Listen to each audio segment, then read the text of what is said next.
Your absurd defiance ends here, hatchling. Are you ready, my champion? Improbable. Until the others arrive to challenge me for this realm.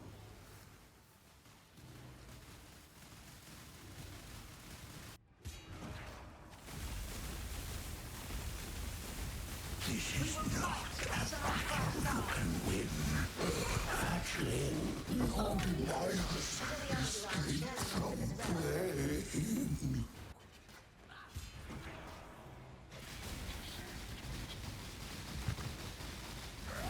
I will bathe this world in blood!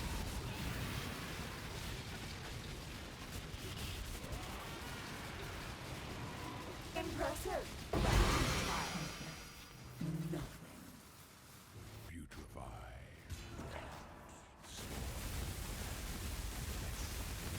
Exile, do something!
Alright, hello and welcome to another video. This is going to be a full build overview of the Vaal Lightning Strike Slayer. I've been playing in the Settlers of Calgary League here in Path of Exile. I think this is the strongest character I've ever played, almost.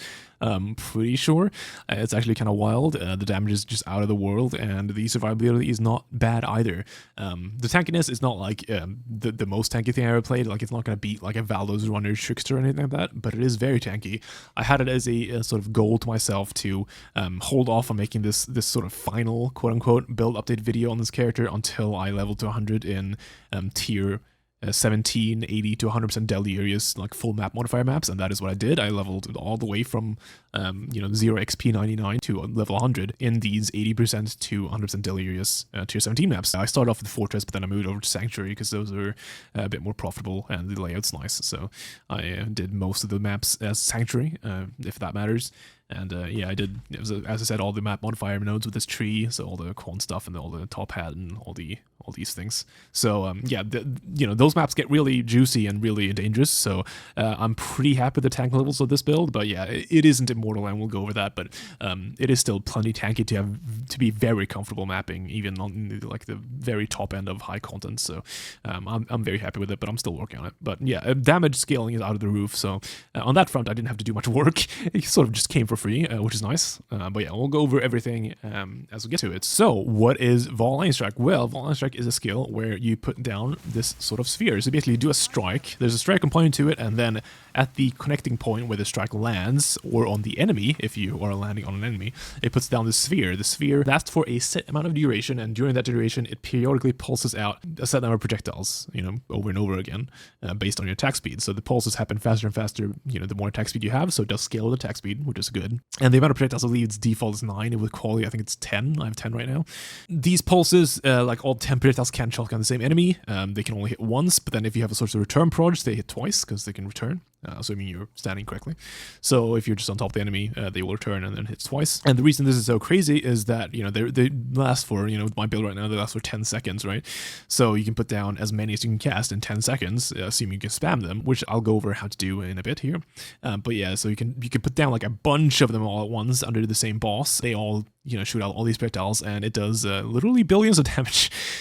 So it's, it's very good, as it turns out, damage-wise, and it's just really broken once you can spam it. Obviously, Vaal skills aren't really designed to be spammable, but this league, they introduced this enchant. This is the Dagger Rune Enchant. Rune enchants are part of the new Settlers of Calgary League. Unfortunately, they're also really expensive right now, because the runes are like way rarer than they should be, but, it is what it is.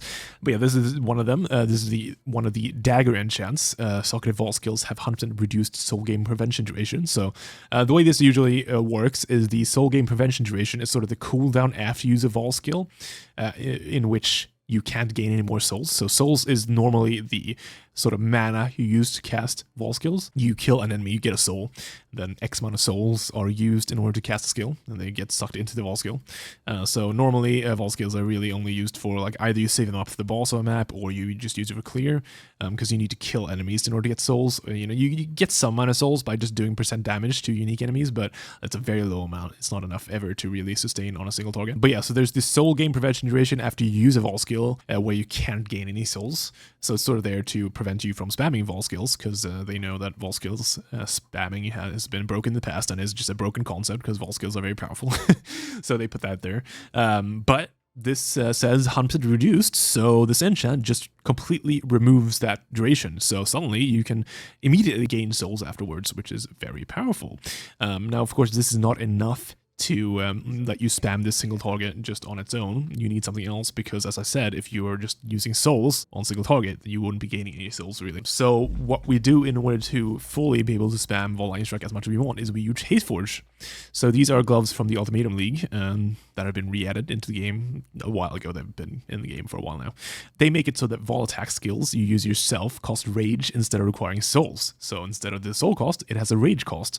And then it also says you cannot gain rage during soul game prevention. So on its own, the gloves don't let you spam Vaal skills, and that's not a thing, because that can't gain rage during soul game prevention would stop that. However, of course, there is no soul game prevention, because we have the enchant, which completely removes that soul game prevention. So that's pretty cool. So that last line of text doesn't really do anything. So suddenly now, as long as you can sustain the rage cost and generate enough rage, you can spam Vaal skills as much as you want, which is pretty cool. Now, of course, rage has been changed this league, so it's actually a little bit harder to sustain rage now than it was in the past. People always try to do Vaal spam, and I believe the big hurdle to come past was always to get past the soul game prevention duration by like scaling down the flask and stuff like that. Now this league, interesting enough, with the rage rework and this enchant, suddenly that's not a big deal anymore, because you just put this enchant on.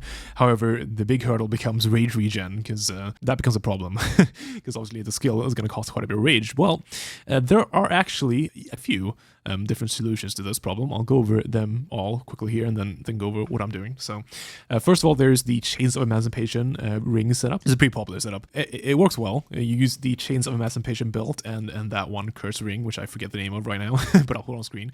You use these together with the Chainbreaker Keystone and some investment into mana regen and stuff on the tree, and you use all this in order to basically create a loop where you toggle temporal chains off yourself over and over again, and then maxing out your rage really quickly. It's like fiddling with the rage cost of the Vaal Lightning Strike in order to make it put you at a 24 rage after you use it, and then the Chainbreaker regen puts you up to 25, which toggles off your temp chains, which maxes your rage out, and that happens over and over again very quickly. So basically you have perma rage all the time, and you can just spam whenever you want. The nice part about the setup is that there's no, like, you don't have to press any buttons, it's just always up. Really nice quality of life for mapping, like, it's just, you don't have to press anything. With my setup, you actually have to press a button, unfortunately. But personally, I don't mind that. But yeah, obviously, if that's a big deal, then maybe you should look at the Chainbreaker setup. But obviously, the downside of the setup is that it requires a belt slot, a ring slot, a keystone slot, a timeless keystone slot even, which is a very potent slot. And then it requires some tree investment as well, and some tinkering with rage costs. So it's a bit fiddly, and it requires a lot of slots. And personally, I wasn't super interested in that. But yeah, there's that setup, which you can do. And then there's also, you can use tinctures. So there's a tincture that gives you rage on melee weapon hits. Weird wording here. Rage on hit right now has multiple different wordings, and they all work differently. It's not great. I think the rage on hit implementation right now in the game is actually really sloppy, and it kind of actually angers me a little bit. But regardless, the tincture says rage on melee weapon hit, which functionally means anything you do with your Vaal Lightning Strike will generate rage. So the projectiles will generate rage, the strike portion generate rage. So basically, it works the way you want it to with the Vaal Lightning Strike, and you can scale that with flask effect, or not flask effect, tincture effect on the actual tincture itself, and then you can get tincture effect on the tree, and you can stack all these together, and then it'll make it so that eventually, I'm not actually looking at the exact numbers of a fully juiced one, but I think you can get enough to either cast 1 or 2 a second, if you do that enough during the tincture's duration. I'd say the problem with this setup is that, first of all, it's also a lot of investment in tree, but I think all these setups actually have a fair bit of tree investment, so that is not unique or anything. But it also is that since it's only relying on rage on hit, it's kind of difficult to ramp, because the way Vaal Lightning Strike works is you often want to pre-place a bunch for a boss. For like, it's not very long. It's like you want to pre-play stuff for like about the duration of your Vaal Lightning Strike, so about 9 or 10 seconds usually. This is difficult when you're only relying on rage on hit, because when you're only relying on rage on hit, then you don't have any passive sort of rage regen, right? But the tincture setup does work, and it's fine. Lower ceiling though, I think, than the others. But yeah, there's a thing you can do, or you can do the thing I'm doing. So what I'm doing is I am using Vengeful Cry. So Vengeful Cry is a retaliation war cry skill out of this league, and it is pretty cool. So you can only use it once you take a savage hit, which is a hit that deals 15% or more of your health. So once you take one of those, this becomes usable for a bit, and then you use it, and it gives you a baseline 3 rage per second per 5 power. Power is just sort of depending on what enemies are around you. It gives you, each enemy gives you different amount of power. Basically, it's just a way of making war cries more powerful when you're next to a boss, functionally. You can manipulate how much power you get reliably, and I'll show you how to do that here in a bit. But yeah, so baseline, it gives you 3 rage per second per 5 power, counting a maximum of 25 power. So baseline, it gives you 15 rage per second at max power, and then it gives you 25 max rage as well. The reason this is so solid is because it is very scalable with Warcry buff effect, and there's quite a bit of Warcry buff effect on the tree right now. I actually have ended up dropping quite a bit of it, because I actually didn't need too much of it. But you can see I'm taking this wheel right here, which has quite a bit of Warcry buff effect, and then I'm taking anointing this one right here. There's also a Warcry wheel right here you can take, and stuff like that in order to scale this rage regen, and you can make it regenerate a lot of rage. And we are self-proccing this, because obviously you don't want to rely on having an enemy hit you in order to use it, because that would feel terrible. We are self-proccing this with Forbidden Rite. So Forbidden Rite is a skill that makes you take 40% of maximum life and 25% of maximum ES as chaos damage. And this hit counts as a hit, which I think is the only ability that actually counts as a self-hit. So yeah, that 40% hits counts as self-hit, and then you just need to balance your resistances and mitigation layers to where that deals about at least 15% of your health, while all your mitigation layers are up, so that you can always self-proc the Warcry. So that's what I'm doing. So basically, while mapping, the whole loop is that my Vengeful Cry, I believe, lasts for about 10 seconds now, or like even more. Yeah, it doesn't say on here, but yeah, it's like 11-ish seconds. So basically, while mapping every 11 seconds, you just do this to proc the Savage Hit, and then you just cast the Warcry, and now you have Rage for 11 seconds. Now, of course, my rage regen isn't like amazing right now. That is because there's no enemies around and I got no power, but this is still enough to put 1 down every second. And with the damage of the skill just innately being what it is, this is a lot of damage, and it is by far enough to clear 100% deli tier 17s on its own. it wouldn't be enough for bosses. Well, I guess it would be, but you wouldn't want to do it for bosses. But you'd also get more power to begin with for bosses. But what I do for bosses is I do a weapon swap. So on weapon swaps, there's the Red Blade Banner's shield. This gives Warcry's infinite power. So now suddenly it doesn't matter. You can always get infinite power, which is 25 power for Vengeful Cry. And then I also swap to this this claw, which has 25% increased buff effect. So gives you a little bit extra rage as well. So for bosses, you just switch to this and do the same thing. And now you can see my rage regen is very high, and this now allows me to spam, I believe, 3 times a second right now with my current rage cost. So I can put 3 of these down a second, and they all last for 10 seconds. And yeah, that means I can have 30 out at once, which is pretty good. And actually, it's actually 60 because of another interaction I'll go over in a little bit, because this character is very balanced. But yeah, so that's sort of how I'm doing that rage regen. So it's actually, I don't think it's very bad at all. It's hitting, 2-ish buttons. You can also actually, there are ways of automating Forbidden Rite. There's no real easy way I've figured out how to automate Vengeful Cry. You can do it with I think it's called the Eternal Apple Shield, and like toying around with minimum endurance charges.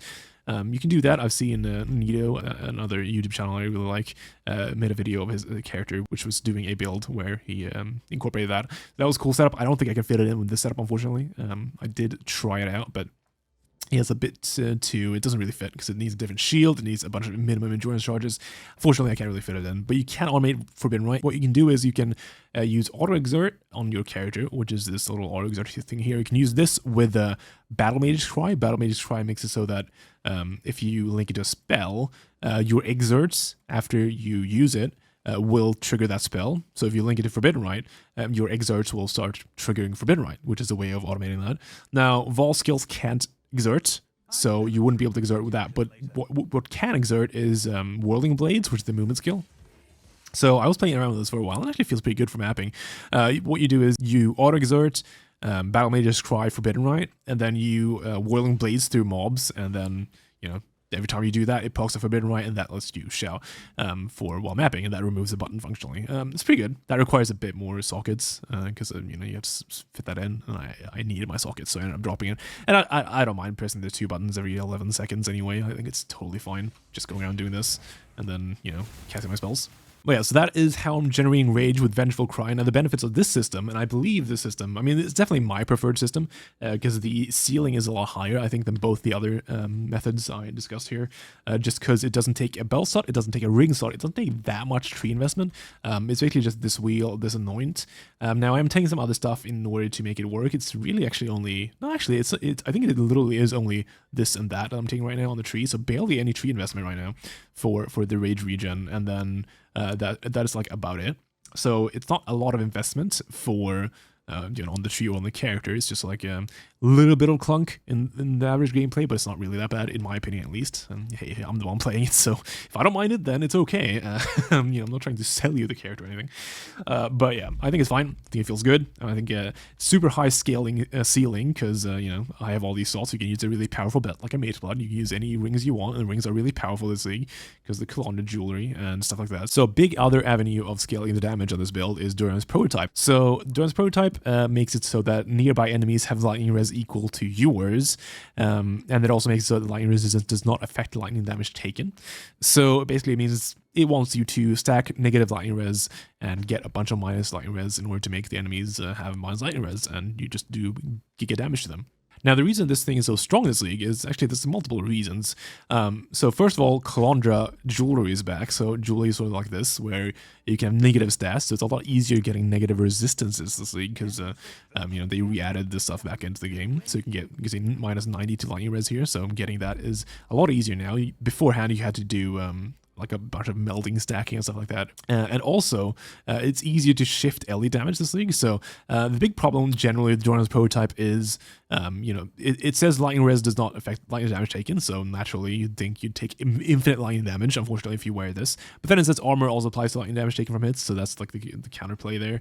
But of course, that is only from hits. So lightning dots would still do a ton to you. So the way you would deal with this is that you would shift your lightning damage into another element. And this is something you can do in POE. And there's multiple couple ways of doing this. On this sort of high-end setup, the way I'm doing it is sort of the classic old powerful way of using a Sublime Vision. So Sublime Vision with a Purifier. Purifier is the only strict aura we are using. There are several reservation skills we're using, but the only aura is Purifier, which means that this will shift 30% of cold and lightning damage taken into fire while affected by Purifier. So that's 30% shifted. And then we're using Water Size, which can now also roll this mod, so they can roll up to 20%. So you can see 20% of cold and lightning damage taken as fire damage. So again, this is not hit damage, it's just all damage. So these are both the same stats, so they are additive with each other. So 30 plus 20, that's 50%. So already half of the cold lightning we take is taken as fire. And then we use the Timeless Keystone, which again we can use because we don't have the chain setup, which requires the Timeless Keystone to be used. We can use another one, and the one we use is Tempered by War. So this is a classic defensive setup where this shifts the other 50%. So 50% of cold and lightning damage taken as fire damage, and then it gives you less resistances of those other elements. So basically, it shifts the rest of the 50% of cold and lightning into fire. So basically, what this means is that since these are all the same stat, they're all additive, 100% of cold and lightning damage taken will be taken as fire, which means that you don't take any cold or any lightning damage from any source anymore, which means that you also don't need any cold or lightning res for any reason at all. As you can see, I have like no cold res because I never take cold damage, and I have negative quite a bit lightning res because the chest wants you to stack it because it gives you good damage. So yeah, that's very cool. So obviously this is the really expensive way of doing it. Unfortunately, the Purifier Sublime Visions have just skyrocketed in price since early. So yeah, that's very expensive. There are other ways of doing this. You can do it with Divine Flesh. I've gone over this in the previous videos of this character and the previous POBs. I would say just go check those out if you're curious on more budget versions of doing this. But yeah, this is the way I'm doing that right now, and that fixes the downside there of the Doryani. So basically, it's just Doryani's prototype is just very powerful this league because it's very easy to get high amounts of negative lightning res with basically no downside. So it's just like this massive damage amp, and it's a pretty common chest, so it's pretty cheap.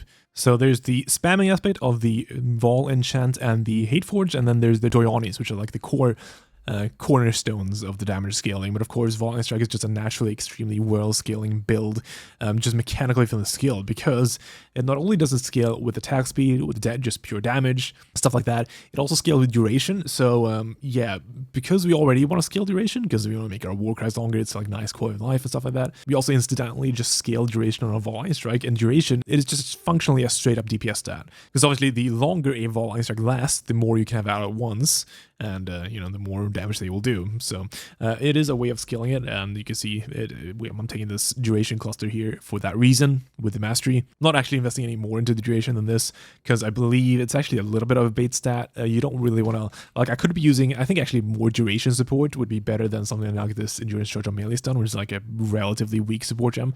It would be better theoretically than this. The problem is, like, more duration also means more lag, and this is quite a potentially laggy skill. So while technically, theoretically, it would be more damage, I think overstacking duration leads to just like lagging out. So I think you probably don't want to do that too much, but just be aware that duration is a very, very good stat, and I think it's always worth getting the Scion duration node. Like, this mastery is so strong. Such a small investment, since you probably want to path over through here anyway.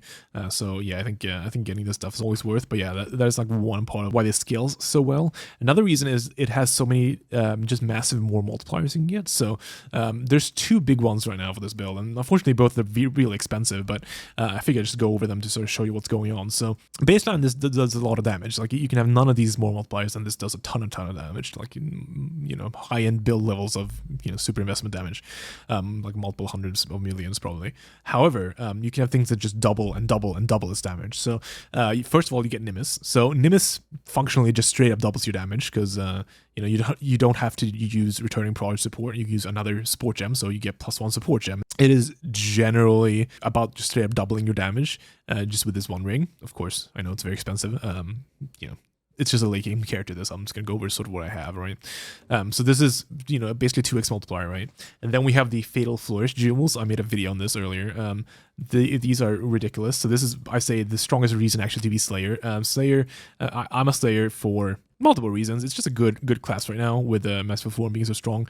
We're basically charge stacking, so I'm stacking frenzy charges. So I have 7 max frenzy right now. It's not very high. It can go up to 8 eventually when I get the corrupt on the Hate Forge, but 7 charges right now, which gives me 7 endurance charges, which gives me I'm using Valkesh to always have them, and that gives you a bunch of damage reduction since the endurance charges were buffed. So generic damage reduction, and then also gives you a bunch of damage from frenzy and stuff like that. It's just a very good ascendancy in general. But genuinely, the biggest probably reason to be a Slayer for this character is actually these Forbidden Jewels. So Fatal Flourish reads final repeat of attack skills, deal 60% more damage, and then non-travel attack skills repeat an additional time. So this reads sort of like a mini multi-strike. However, multi-strike has, these lines on it that read, can support Vaal skills, for an example, and other types of skills. This does not have that, so this does support Vaal skills. So you can see that if you look at this line of text here, it doesn't say anything, but then once you put this in, you can see that this now says attack repeats 1 time there on the tooltip. So this actually does make Vaal skills repeat, which means that every time I put 1 Vaal Lightning Strike down, it actually puts 2 down. It puts 2 spheres down. It's a bit hard to see here, but there are 2 balls down stacked over there, and they do double projectiles, and it basically just, that straight up doubles your damage, right? That's just literally double damage. It doesn't even really feel like it takes longer to put down or anything. Like, I don't really feel a difference playing it.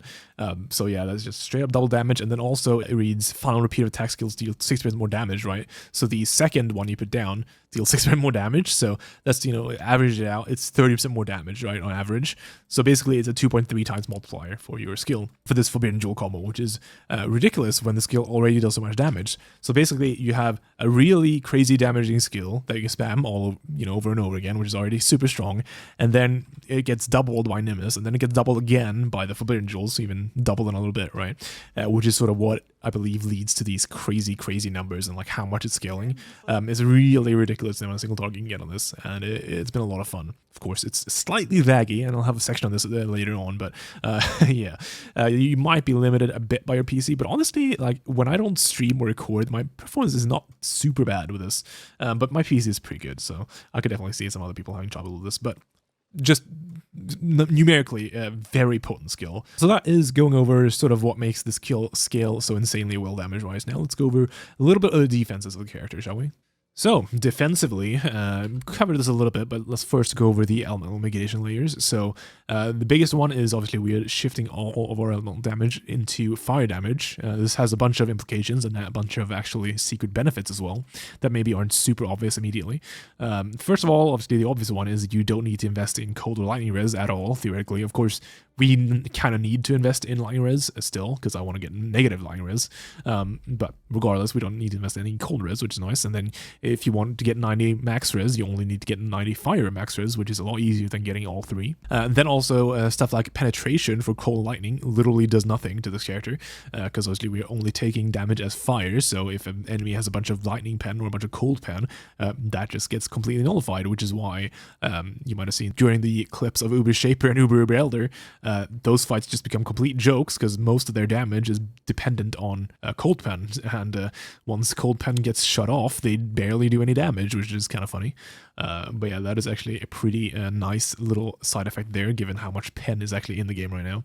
Of course, fire pen still works on you, so you've got to be careful for that. But yeah, so we have that, and then also we have endurance charges, of course. These have now been changed in this league to give you 4% elemental DR alongside Phys DR.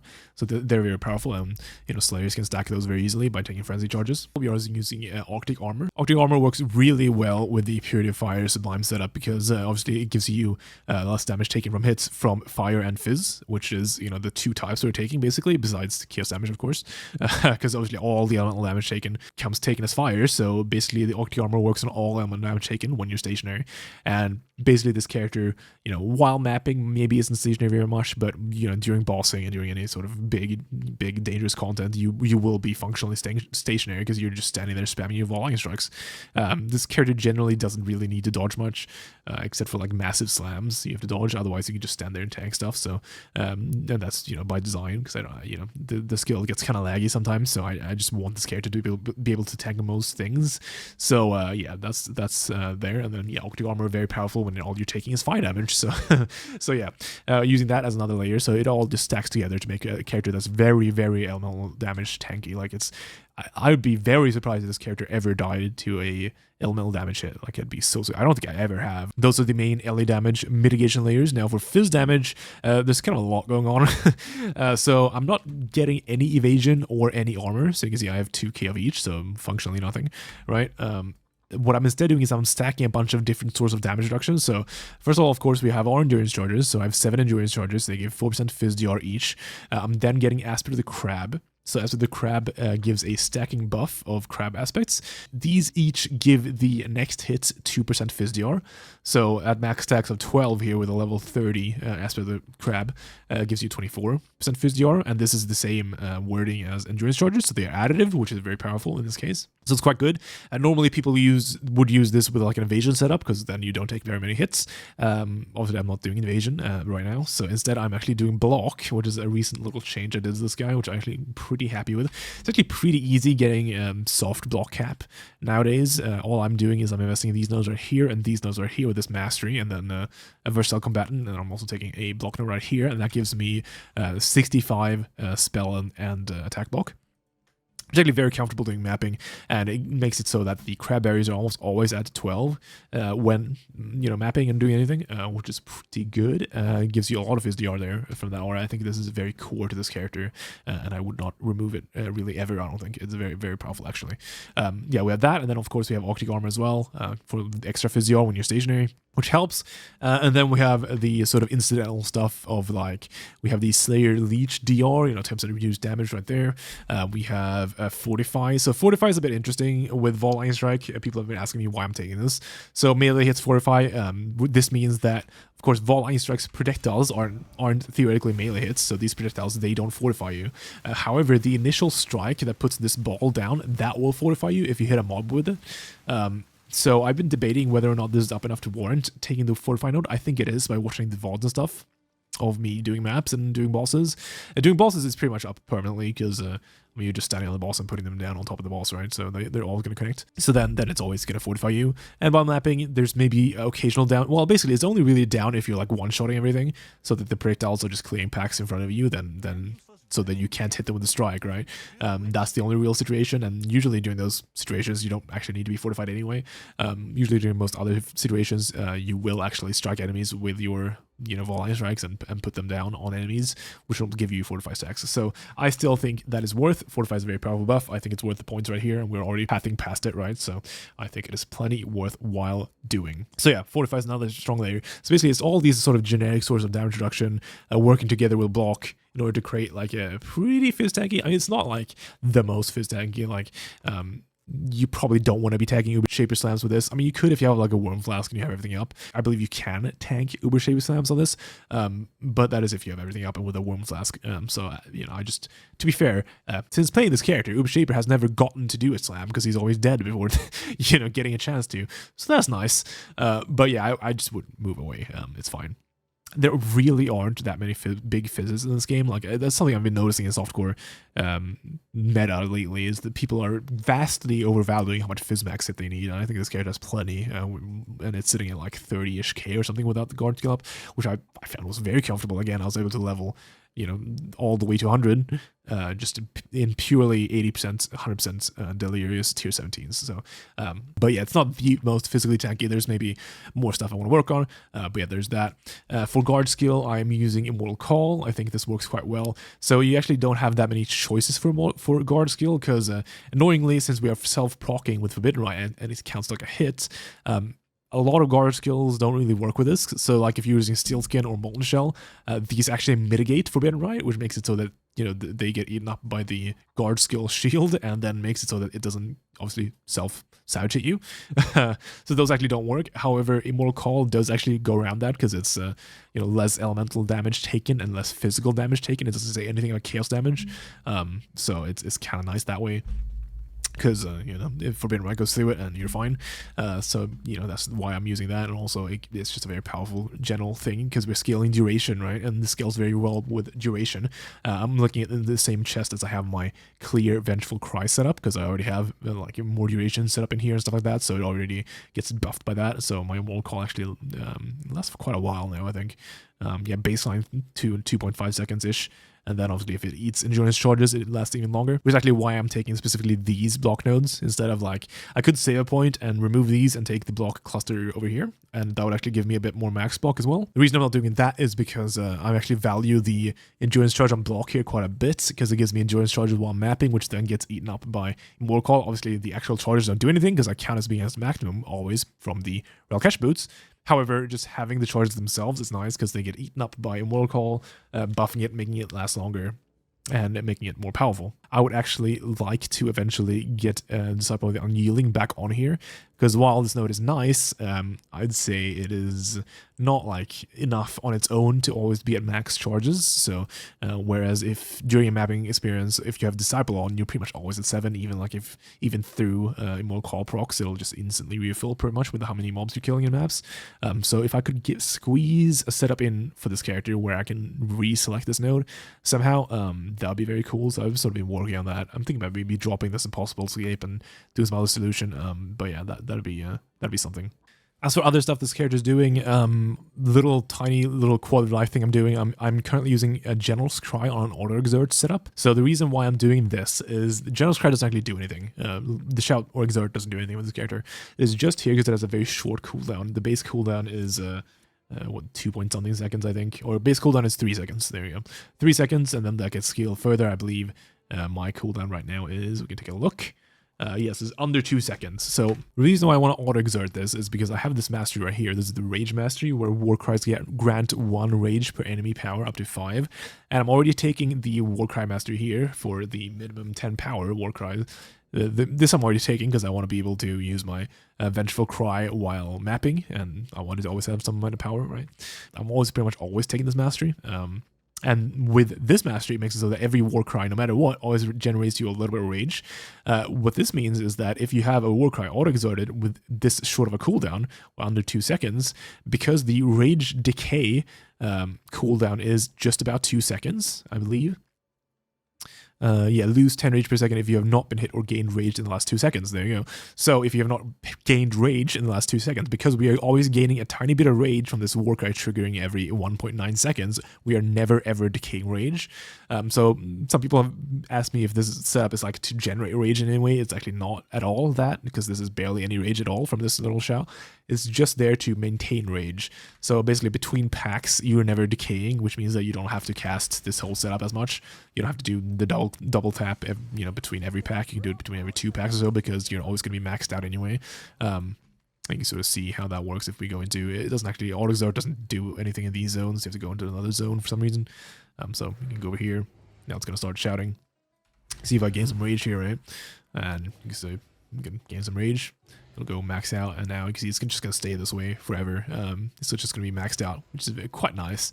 I've thought about dropping it multiple times, but I think it is worthwhile keeping. It's a nice little quality of life thing while mapping, and I think it feels quite good. There are other stuff you can do with this, like I mentioned, the Balmage's Cry, Forbidden Rite Whirling Blade setup you can do in order to auto-proc Forbidden Rite when you're whirling blazing through enemies. I think that little setup there is pretty cool. Of course, since we are scaling War Cry buff effect, you could throw in some manual War Cries in here, and I did that for a bit. The build just becomes a little bit too piano-y for me. I had 2 War Cries I was manually casting. At that point, it's like you have 4 buttons, and that is a bit crazy even for me. I'm not gonna lie. So I ended up just dropping those. Like, those buffs are nice, but you don't really need it. Like, this character's like powerful enough already, honestly. So yeah, I would, if you want to, then you can do that, because you're already scaling buff effect, and those War Cry buffs are quite potent. But yeah, personally, I just didn't find them necessary. Otherwise, nothing really special. Using Mark and Hit Assassin's Mark for the curse, because obviously we're a crit build, and Assassin's Mark is very powerful when you're a crit build. Yeah, I'm pretty much live tapping everything. I'm live tapping my Vengeful Cry for the clear. I'm live tapping Mortal Call, live tapping my Whirling Blades, and my Mark on Hit. Yeah, that's just sort of the wave of the mana costs, I think, in this league with attack skills. It's kind of rough. But yeah, I'm kind of live tapping everything, and then I think the only thing that costs mana right now is my Frostblink, which is interesting. But yeah, it is what it is. And then just for the weapon, using one of these Giga Link, sort of 11 Link, people call them weapons. I have a video on the crafting of this if you want to check it out on the channel. So yeah, using that with a Squire and using a bunch of support gems in order to juice this up even further. So that is the gem setup. Now, of course, using a mage spell on this setup, because you know, that's one of the major benefits of using Vengeful Cry is you get to use a big juicer belt. I like using Mageblood because Mageblood is good. As for what we're gaining from it, gaining a bunch of speed for Quicksilvers and Silver Flasks, stun immunity from the suffix there, curse immunity, which is really big from this suffix right here. Curse immunity, you really want curse immunity for tier 17s. Like, it'd be very difficult to roll maps, I think, if you want curse immune. And then shock immunity, because this is the way we are getting ailment immune, which is with Storm Shroud. So yeah, I'm getting Storm Shroud ailment immunity with the shock immunity right there. I think it is worth getting ailment immunity for, especially if you want to do tier 17s, like the alt ailments and stuff like that from the altars and from everything. Like, yeah, I think it's definitely worth doing that. Now, you may have seen something a little bit wacky here. You can see this Amethyst Flask has no prefix on it, and it has, you know, not 70% Enkindling Orb roll. This is all actually very intentional. So, why this is because since Forbidden Rite is, you know, needs to do 15% of your max health, right, with its hit, and it needs to do this through all the different conditional DRs that you have. It's kind of tricky to manage to balance this out in order to make it always do that. I sort of needed to very specifically alter my Chaos Res. I eventually did manage to find a sweet spot here at 45 Chaos Res, where Forbidden Rite does Savage hit me even through every single DR. So it fortifies up if the Slayer Leech DR is up, etc., etc. It still does it. It still does a Savage hit, which is quite good. But yeah, it's a bit tricky to find this number, and having a flask like this helped a lot. And this is still curse immune if you do the math there. You know, 65 times 1.65 is actually still over 100. So you do still get curse immune with this, even at this low flask effect. But yeah, so that's why this flask looks a bit weird. You know, if I go even slightly above this number in Chaos Res, suddenly with all my conditionals up, Forbidden Rite stops self-proccing, which makes the build feel very clunky. So you need to be a little bit cautious of your Chaos Res here. You could do stuff like drop 45 or stuff like that, because 45 is already kind of conditional, even though I think it kind of isn't. But you could drop that, and then you could invest in more in Chaos Res, because then you wouldn't have to balance around having fortify up, because then you can just invest more in Chaos Res and become more tanky to Chaos damage, and that would be something. A bunch of different things you could do, but this is the way I decided to solve it. It's actually the reason why I'm not running Progenesis anymore either.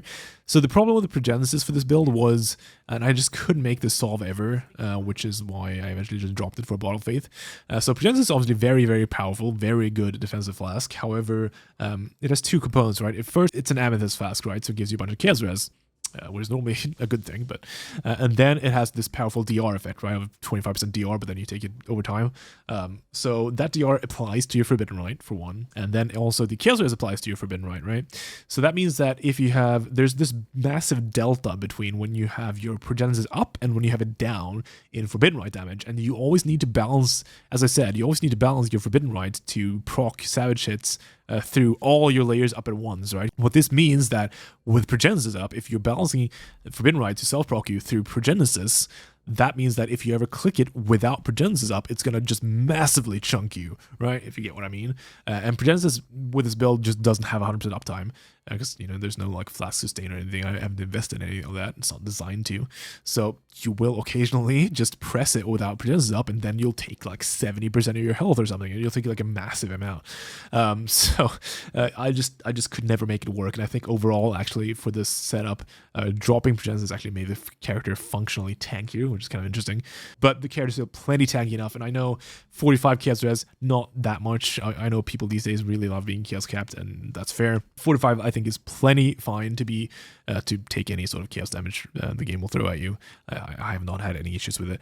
The only issue, I guess, is if you roll the Phys Chaos damage mod on tier 17s, that might be able to get you a little bit through this, but everything else is super fine. Even for like stuff like poisons, you can just take the Arcali here, and then you're functionally Chaos Res capped against damage over time, which makes it super fine. So, yeah, I don't think Chaos damage is that big of a deal for this character, even with this setup, so I'm pretty happy with that. Okay, so let's talk about the elephant in the room here, which is lag. So yes, this is a very laggy skill in general, I would say, and the more you scale it, the more it's going to lag, unfortunately, especially once you start getting stuff like the Fatal Flourish Jewels, where, you know, instead of putting one down, you put two down at once, and then so you have double projectiles everywhere and stuff like that. So yeah, it's potential to be very, very laggy, unfortunately, but there's some ways of mitigating that, and I actually don't lag too much while just playing on my own. While recording or streaming, it does lag a little bit. And of course, while you're doing bossing, like when everything is up, then yeah, stuff's gonna start flickering and some assets are gonna start disappearing. But it's fine because you do so much damage that, you know, the boss is just gonna disappear as well, luckily. Some stuff to mitigate lag. First of all, prod speed actually mitigates lag. This is something Palstone mentioned to me. I assume the reason this works is because I guess higher prod speed means that each projectile lasts on the screen a shorter amount of time because they would travel their distance shorter. I'm assuming is sort of what's happening there. But yeah, I have felt that prod speed does help quite a bit. So you can take like stuff like prod speed tattoos, just throw some on there. Generally, you can have a bunch of dex nodes you want to tattoo anyway. So you can throw some of those on there, and that might help a little bit. Also, unfortunately, it's sort of a little pay-to-win aspect, but Void Emperor, the MTX here, this red one, is like the most performant MTX by far, and it's also more performant than Default. Default, I think, is like the second best, but Void Emperor is like notably better performing than any other MTX for Vaal Lightning Strike, unfortunately. So a little bit of pay-to-win there, actually, but unfortunately, yeah, this skill just lags quite a bit less if you're using this MTX for some reason, which is weird because in my mind, this feels like it should lag more because of just how flashy it is, but yeah, no, it lags the least out of all these, so that's why you can see in all the clips I am actually using it. But yeah, it is unfortunately the way of things. Then there's also, you can try being on predictive. I'm currently on predictive myself. Predictive generally, it can give you some rubber banding, probably will give you some rubber banding, but it does generally make builds like these actually a little bit smoother to play, so I actually don't mind it too much for this sort of character. I don't love predictive overall. I mean, I think lockstep generally is definitely better, but I think for this character, predictive feels fine. You can try playing around with it. If you don't get that much rubber banding, you might find it improves your performance quite a bit. But yeah, those are the few things that I've noticed to help make performance better. But as I said, while mapping, it actually isn't too bad, and it's only really, you know, the wacky flashing stuff that you see, that's usually only during bosses, and usually when that happens, it means the boss is already dead anyway, so it's usually fine. But yeah, it is what it is. It is, you know, lag is going to be a factor here. The theoretical DPS is like, you know, very, very high, but whether or not you can hit that might be a PC issue or might be an engine issue with POE. You know, there are some caps there to it for sure, so I'm not gonna pretend like it's, you know, like that's not a factor. It is definitely a factor with the skill, unfortunately. But yeah, I will say that personally, I'm actually lagging less than I thought I would, given everything happening. But my PC is also decent, so there's that. But yeah, lag is what it is. But yeah, those are the things that I do to sort of counteract that a little bit. All right, so here is the POB of the character in its current state. Actually, this is a little bit cheaty. Sorry, I know the EHP numbers look crazy. That's because I have this toggle on. There you go. And we'll call off. Now it looks a bit more reasonable. Okay, so this is the current character. You can see sort of the wild numbers. I think this is actually not even that cheaty right now. The setup are just kind of wild. But let's go over some of the tree choices and things we have right here, right? So this is the current tree. I'm using a lot of Thread of Hopes. I want to eventually drop some of these. I like the Thread of Hope up here. Thread of Hopes are nice for this build because obviously they give minus all res, which is actually a damage amp for this character, which is nice. So you actually do gain a little bit of damage from just having these on, and then obviously you get the added benefit of you know, getting to spec some of these nodes out of place, which is cool. But I do eventually want to, I think, drop one of these. Currently using an Impossible Escape in order to grab the Tireless nodes up here, and then this one block node. I'm not sure how much I like this. Might end up doing something different with this, but the reason these are nice is because they have reduced cost of skills. This is a very rare sort of stat. It's just generic reduced cost skills, which means that it actually works on rage cost as well. So this will reduce the rage cost of Lightning Strike. You see, mine currently actually now only costs 9. That is because I'm also taking this Rage Mastery over here. You can see the pathing is a little bit weird because I need to take this Rage Mastery specifically because it is the only actually good one on the entire tree, because it has this node right here, Savage Intensity. This was bugged for the first start of the league and only very, very recently got patched, but now it does work and it's very good. So this gives you 20% reduced cost of attacks while you have at least 20 rage. Again, this is just generic reduced cost of attacks, so it does work on rage costs. So whenever you're above 20 rage, which while you have the shout up is pretty much always, because again, the shout gives you like a bunch of max rage, like you have like 80 max rage or something, 80, 81, I guess, with a maxed out shout. You're above 20 pretty much all the time. Yeah, it basically always gives you this cost reduction, and this is like a really big one as well. I can see it's sort of what it does. It's like, yeah, it takes it from 13 to 9. It's like actually such a massive deal. This is really powerful because obviously there are two ways you can either increase your rage gen or you can reduce the rage cost. They both sort of do the similar thing, right? And I do a little bit of both here. I end up dropping some of the Warcry buff effect in order to fit in some of this rage cost reduction instead. So that means that right now my rage cost is 9, right, per, and my rage regen with full power, which is when I weapon swap, is about 31, which means I can cast, you know, about 3 a second, right? Because 9 times 3 is 27, and my attack rate is like way higher than 3 a second. So I can easily make, you know, fit that in. So 3 a second, 27 rage a second. I'll show you the math here to get these 108 hits, right? So I put 3 down a second. They each last about 9 seconds. So, right, so that's 27 down at once, because 3 a second, 9 seconds, 27, 3 times 9. Each one, so whenever you put 1 down, you put 2 down because of Fatal Flourish, right? So you double it down. So instead of 27, suddenly you have, what, 54 every 10 seconds. You have 54 all at once because of Fatal Flourish. And then each one of those will double hit because of Nimbus. So instead of 54, you do a 108 hits. So you can see sort of how the more multipliers make the skill go crazy. So this is actually not even that POE cheaty, I don't think. There's 1 billion DPS. I think it genuinely just does that much damage, given that you don't lag out. Which, you know, maybe depending on your PC is a big given, but that is, yeah, I think it just generally is that powerful, which is kind of wild. Yeah, I've never played a skill that just does this much damage, but yeah, being able to spam this skill turns out is very broken. I'm using a bunch of different tattoos. Again, I'm using some prod speed ones just for less lag. I have 1 blind on here, just because of why not. The skill hits so frequently, it's like Spark, you just hit all the time, that you know, just getting a free blind is just like a free little bit of evasion. It's kind of nice. Otherwise, you have some, I meant to spec this life note right here. I'm gonna spec it eventually. I've been trying to make a ring, whenever that ring hits, which we're like 2 mirrors deep or something. Whenever that ring somehow hits, I'll be able to spec this again. So I'll be able to drop some other stuff, but taking all the charges for the clusters, one of the cluster notables is going to be block, because that is a part of how I'm solving block. Maybe it didn't explain that good enough, but yeah, I'm thinking I'm going to block chance for my large clusters. These are like already pretty good notables, just like damage wise anyways. Like 6% is like fine for a large cluster notable for damage. Not that much worse than the alternatives, and get some free block out of it. And then I'm using a Tempest Shield for the 20 spell block, and then I'm using Versatile Combatants and the block nodes, and that caps me out for 65. There is actually a world where, I was PvPing this a little bit on stream. There is a world where you can get like 75-70 block without versatile if you take some more nodes over here and some other stuff. I might do that eventually. It's obviously more point intensive, but it would be kind of cool. So eventually that might be a route I take, but we'll see. But yeah, that's kind of it. Otherwise, tattoo wise, I have 2 block ones here. Just helps cap me out. I think I need them right now actually on the setup. Helps that out. And then yeah, I have a couple suppressed tattoos. I am taking Magebane, so suppressed tattoos don't actually do that as much as I would like.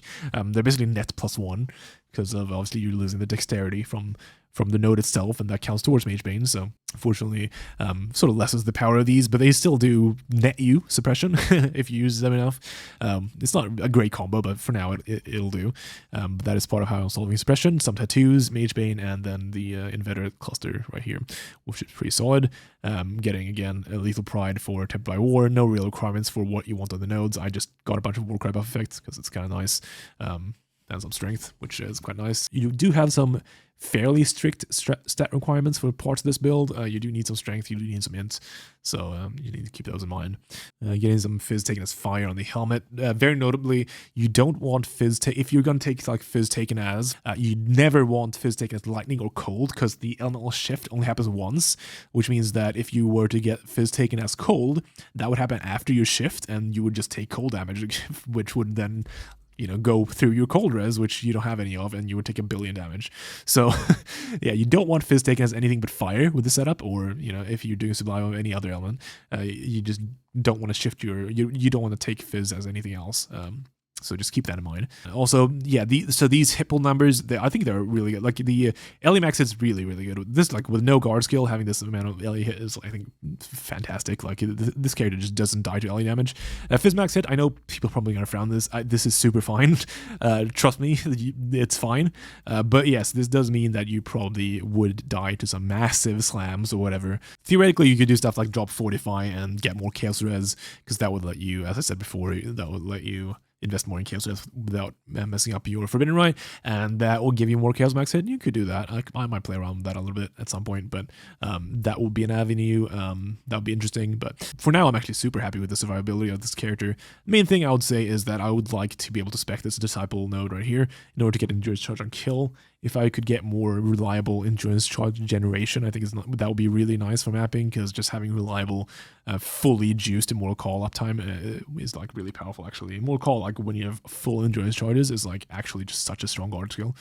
So especially when so yeah, if you don't have Ral Cache, I would never use Immortal Call, because obviously eating up your endurance charges is bad because it removes their bonus. But if you do have Ral Cache, then using Immortal Call is really powerful, because it doesn't really, I mean, it eats up the charges, but you still have them. Your count is still having them, so there's no real downside for you, and you just get a massively buffed guard skill. But yeah. That's why I want another source of endurance charge, because yeah, this block node is, well, good. It's not. I think it needs one more enabler. So being able to spec this would be really nice. And also, this is just a really good damage node. But yeah, I think super solid defenses, feels really good while mapping with all the block and stuff like that. And I think the stacking DRs on Phys and stuff like that, I think it works well. You'd want to swap some stuff around for different budget levels and stuff like that. This is obviously super high end, but for where this character is, and this is just an overview of the current character, this is I'm very happy with this. So yeah, that's very cool. And damage, obviously, literally the highest damage character I've ever played. It pops as a billion, and it feels like a billion while playing. Who knows if it's actually, the lag is probably coming into play there and stuff like that. Who knows what the practical actual DPS is? I mean, there's no way of counting in game really. But yeah, it definitely feels like a lot. Kills bosses faster than anything I've ever played anyway. It's quite something. Very cool, very fun. It's been very fun to problem solve as well, solving the rage regen and stuff like that. Like I think before I did this, like the Vengeful Cry idea wasn't really, I didn't see anyone use Vengeful Cry before for rage regen, so it's something that there were a lot of stuff to figure out there, and that was a lot of fun. So yeah, that was very cool. Alright, so I think I covered most of the build there. I'm sort of still recovering from being pretty badly sick the last few days, so as I've been editing this video, I've noticed, yeah, I just can barely speak, so hopefully I was able to put this together into somewhat of a coherent package. But yeah, thanks for watching, and yeah, I've really been enjoying playing this character. Like, there's some stuff I want to patch up, like I do actually want this to be more tanky to Phys and stuff like that. I want to work on that, but as for the way it is right now, I do really enjoy it. The nice part about having this much damage is that it's very easy to just drop damage nodes. Like, I don't really need much of any of the damage nodes on the tree, really. You can put all that into defense, so I might at some point do like a full shift and just do full defenses and just like go giga. And that might be fun, so that might be something I work on in the future if you want to go real thick. But even right now, it's like pretty goddamn tanky, as I've stated multiple times. But yeah, it feels good, feels great. You can do a lot of map mods. Obviously, there are tier 70 mods I skip, and I have a regix and everything like that, like everyone else. But like especially like altar mods on blue altars, for example, are like so free. The worst one is the endurance charge one, and even that one right now on this setup is like kind of fine because I'm life tapping most everything anyways. So it doesn't really actually bother me that much.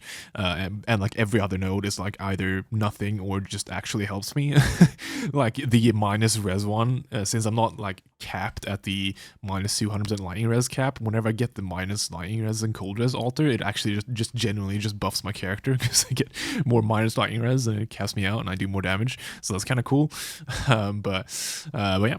So hopefully you enjoyed this video and got something out of it. Yeah, fun character, I think, fun to solve and figure out, and I'll keep working on it in the future. Again, I'm not nearly done with this character. I spend a lot of time with my builds. So yeah, this is where it's currently at, and I'm pretty happy with it, and we'll keep working on it in the future. But for now, this will be it, and I'll see you in the next video. There'll be some crafting videos coming up. I know you guys hunger for the crafting videos, and there'll be more of those. I just need to edit them and stuff. Now that I'm back at being, let's say, less sick, I can start getting to work at that. But yeah, there's a stream, there's a Discord. It's all in the description if you want to check it out. All right, thanks everyone. See you in the next one.